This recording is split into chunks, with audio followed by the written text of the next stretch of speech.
Louis de Funès est mort la nuit dernière d'une crise cardiaque. Il a été pris de malaise dans sa propriété du Cellier près de Nantes. Avec lui disparaît le plus grand comique français de ces 20 dernières années. Il y a tout juste 30 ans, le 27 janvier 1983, Louis de Funès disparaissait. Après un début de carrière long et laborieux, il connut l'année de ses 50 ans une gloire fulgurante. À travers des personnages irrésistibles, il avait su conquérir le cœur des Français à force de persévérance, de travail et de créativité. C'est cet incroyable parcours que nous retracerons ensemble à travers ses films les plus marquants. Nous reverrons les séquences cultes qui ont fait rire plusieurs générations de spectateurs en y apportant de nombreuses anecdotes de tournage et en cherchant à comprendre comment, année après année, Louis de Funès est devenu inoubliable.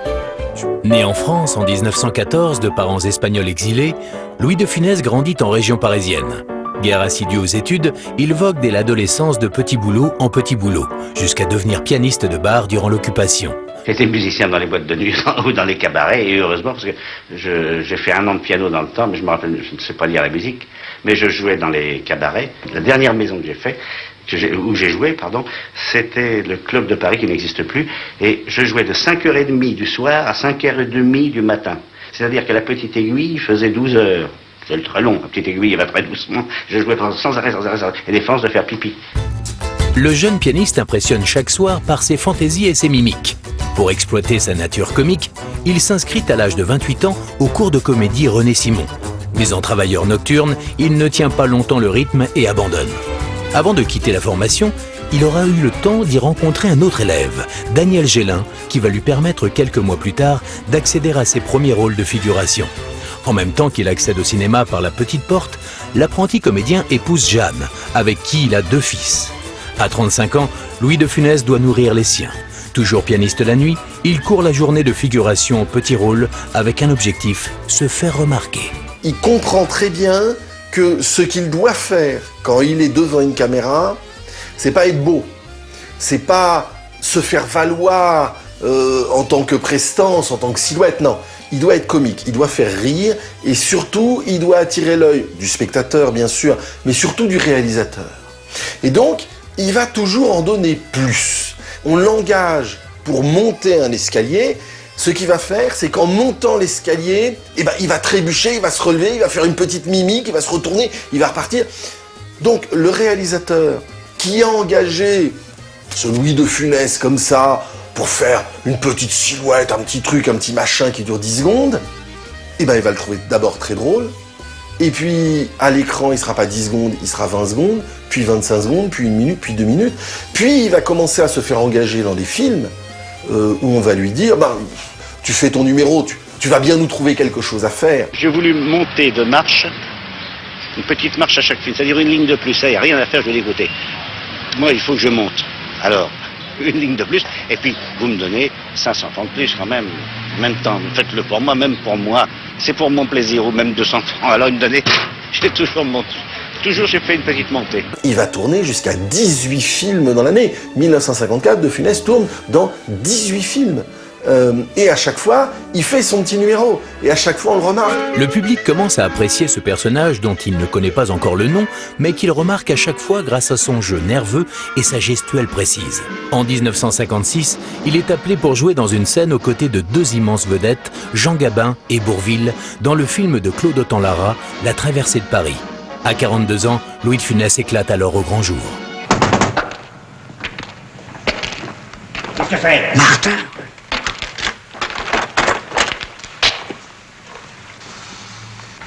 C'est pas les tambours ? Non, les tambours s'est fait piquer. Hein ? Et ben on est propre. On a déjà fait le truc ensemble.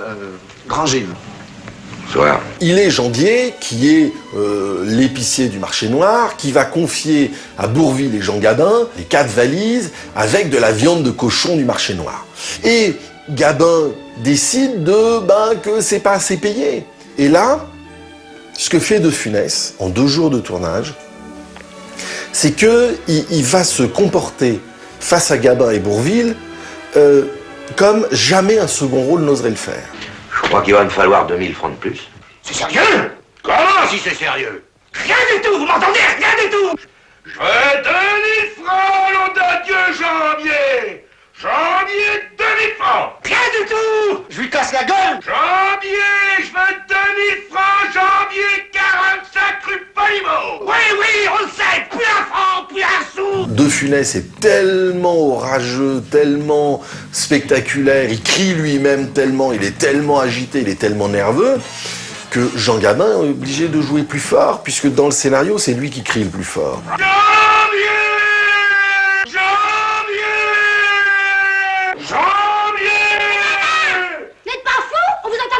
Non, c'est rien, ça s'arrange. Monsieur Janvier, je vous préviens qu'il me faut encore. Les professionnels du cinéma, qui connaissent Jean Gabin, qui connaissent son jeu, se rendent compte que jamais Jean Gabin n'a été aussi bon. Et que si jamais Jean Gabin n'a été aussi bon, c'est parce que le type qui est en face de lui l'a fait monter dans les tours, a monté son jeu. Et ça, c'est une carte de visite phénoménale pour Louis de Funès, auprès des professionnels du cinéma et auprès des producteurs. Des producteurs qui vont faire confiance aux comédiens pour incarner des premiers rôles dans Comme un cheveu sur la soupe en 1957 ou Ni vu ni connu en 1958. Mais le succès n'est pas retentissant, le public considérant encore Louis de Funès comme un second rôle. Il se consacre alors au théâtre avec Oscar, puis La Grosse Valse, avant de retrouver les premiers rôles en 1963 au cinéma dans Pouic Pouic et Faites sauter la banque.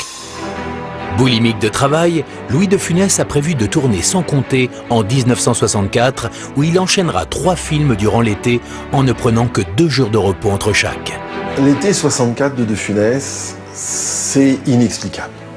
C'est vraiment un moment extrêmement curieux. Ça n'est jamais arrivé à personne et il est vraisemblable que ça n'arrivera plus jamais à personne. Il va tourner à la suite Le Gendarme de Saint-Tropez, Fantomas et Le Corneau. En 4 mois, 3 films gigantesques comme premier rôle. Même si ces 3 films sont aujourd'hui considérés comme des succès incontestables, la situation est loin d'être si optimiste au printemps 1964. Certes, Louis de Funès est désormais un premier rôle, mais les films qui lui sont proposés restent très modestes et peu ambitieux. C'est d'ailleurs le cas pour le projet qu'est en train de préparer le réalisateur Jean Giraud, une histoire de gendarme confronté à la jet-set et aux nudistes de Saint-Tropez. Galabru, quand il était en vacances à Saint-Tropez pendant l'été 63, entend parler des producteurs qui sont venus en repérage, des gens du cinéma qui sont là. J'étais à la Ponche, au petit hôtel, là, et le matin, j'ouvre mes volets, puis en bas, il y avait des gens qui déjeunaient, qui disaient, bon, ben, alors vous me mettez 2 Funès, hein, et après, des ringards, hein, je veux pas les payer, hein. Oh. J'avais ma femme à côté, j'ai dit, ben, ceux qui vont tourner là-dedans, eh ben, c'était moi. Et j'étais très mal payé, effectivement. J'ai eu 6 000 francs pour tout le film, vous voyez. Personne ne croit vraiment au film, pas même les producteurs qui n'ont pas investi énormément sur le projet. Mais avec ce rôle de gendarme, Louis de Funès sent qu'il a un coup à jouer. Chef, ça va? On a fait bon voyage? Belle fille, chef, félicitations. Qu'est-ce que ça veut dire? Garde à vous! Garde à vous! Alors on copine avec les supérieurs, hein? On se tape sur le ventre? On se prend pour des guerrieros?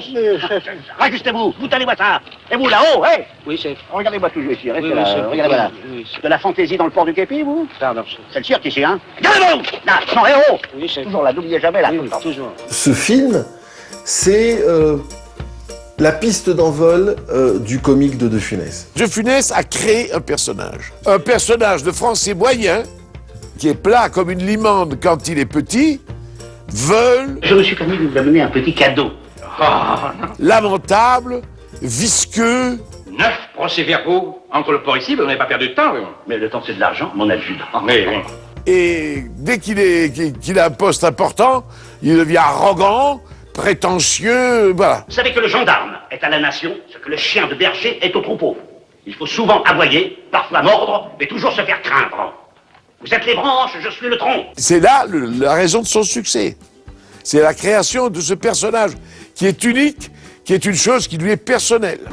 Si Louis de Funès peut caractériser à son gré le personnage du gendarme Cruchot, c'est qu'il a carte blanche sur le plateau. Pour la première fois de sa carrière, il va au-delà du simple rôle de comédien. Dans le gendarme, j'ai participé de loin, mais enfin activement, grâce à l'amabilité de Jean Giraud, à la mise en scène, au montage. On a fait tout ça en commun et on a fait un très bon film. Ça, c'est la première fois que où je peux dire que j'ai pris une responsabilité dans le film. Scène après scène, de Funès sublime le film de ses prouesses visuelles. Autour de lui, tous les comédiens apportent également leur pierre à l'édifice, au point de former une véritable équipe. Parmi eux, un second rôle va particulièrement marquer les esprits. Bonjour ma sœur. Dites-moi ma sœur, je suis en panne un peu plus loin, alors auriez-vous la bonté ou la charité? Bien sûr, montez. Merci ma sœur. France Rumilly, qui joue la bonne sœur des gendarmes, va faire une petite bulle dans le film. Elle n'est pas le seul personnage comme ça à traverser le film, mais c'est un des rares moments où dans le film, De Funès abandonne le premier rôle.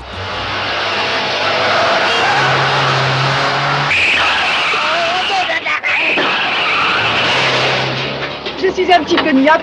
Mère supérieure me taquine toujours à cause de cela. Il a un peu tendance à se comporter avec les seconds rôles comme il aurait aimé qu'on se comporte avec lui quand il était second rôle. Et France Rumilly va se comporter avec De Funès un peu comme De Funès s'était comporté avec Gabin dans La Traversée de Paris. C'est-à-dire que elle doit faire la fofolle, bah, il y va. Vous savez par cœur votre acte de confession. C'est bien. Et elle joue tellement la dingue que lui, il est obligé d'en faire des tonnes et des tonnes et des tonnes et des tonnes. Et puis il improvise un peu, il trouve des... Et puis à la fin, il a ce coup de génie comme ça, au lieu de dire ma mère ou ma sœur, il dit au revoir mon père. Ah, ainsi soit-il. Mais vous conduisez, vous n'avez jamais eu d'accident? Je ne conduis que depuis hier. Au revoir mon fils. Au revoir monsieur l'abbé, merci.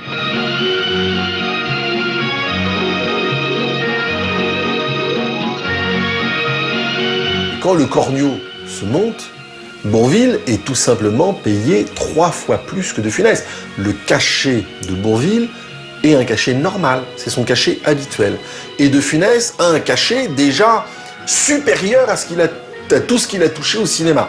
Et même avec ça, son cachet est 3 fois inférieur à celui de Bourvil. Ce rôle en or aux côtés de la plus grande vedette comique de l'époque, Louis de Funès le doit à son ami Gérard Houry. Le réalisateur a su flairer mieux que personne le potentiel de l'acteur et sa complémentarité avec Bourvil. Dans Le Cornio, Gérard Houry donne le ton dès la première scène avec la rencontre entre Léopold Saroyan et Antoine Maréchal, 2 personnages que tout oppose.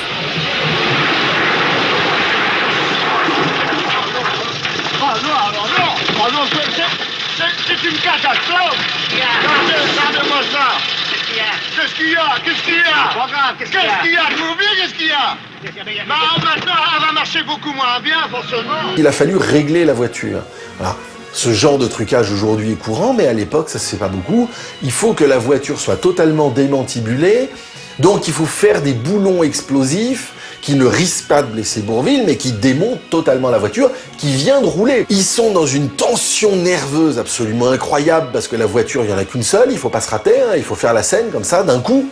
Et donc, ils y vont, chacun a son rôle, et puis la voiture explose et Bourvil lâche cette réplique absolument incroyable qui est « Ah ben elle va beaucoup moins bien marcher maintenant ». Bah maintenant elle va marcher beaucoup moins bien forcément. Et ben ça, elle va beaucoup moins bien marcher maintenant, c'est pas dans le scénario, c'est pas écrit à l'avance. Ça vient à Bourvil, comme ça, il est sur le plateau, c'est un grand acteur, c'est un grand comédien, il y va. Et si on regarde très lentement, on se rend compte qu'à ce moment-là, De Funès tourne la tête. Il tourne la tête pourquoi? Parce qu'il éclate de rire. Parce que il est aussi comme ça, il est comme tout le monde. C'est un grand acteur comique, mais c'est un grand spectateur du comique. Ben, je vous en prie, ne vous aimez pas, marchez dessus. Oh là là, c'est pas grave. C'est pas grave, vous en avez de bonnes, c'est pas grave. Qu'est-ce que je vais devenir, moi? Eh ben, un piéton, ouais, plus Hein? Mais mes vacances sont foutues, je partais pour l'Italie. Entre le moment où on a décidé et écrit le Cornio et le moment où on commence à le tourner, il y a eu Les Gendarmes, il y a eu Fantomas, et De Funès est devenu lui aussi une star, puisque les films sont sortis pendant le tournage. Et cette star apparaissait soudain comme sous-employée par rapport à un scénario qui est passé doucement de Bourvil vedette avec un faire-valoir de Funès à Bourvil et De Funès vedette à part entière. Et donc, au cours du tournage, il y a eu une modification du scénario qui allait dans le sens de l'augmentation du nombre des scènes de Funès. Et lorsqu'il s'est agi de rajouter des scènes, il a rajouté des scènes muettes, entre autres une scène qui se passe sous une douche dans un camping, avec De Funès se retrouvant à côté d'un personnage célèbre à l'époque, qui était un catcheur qui s'appelait Duranton, qui est évidemment une armoire à glace.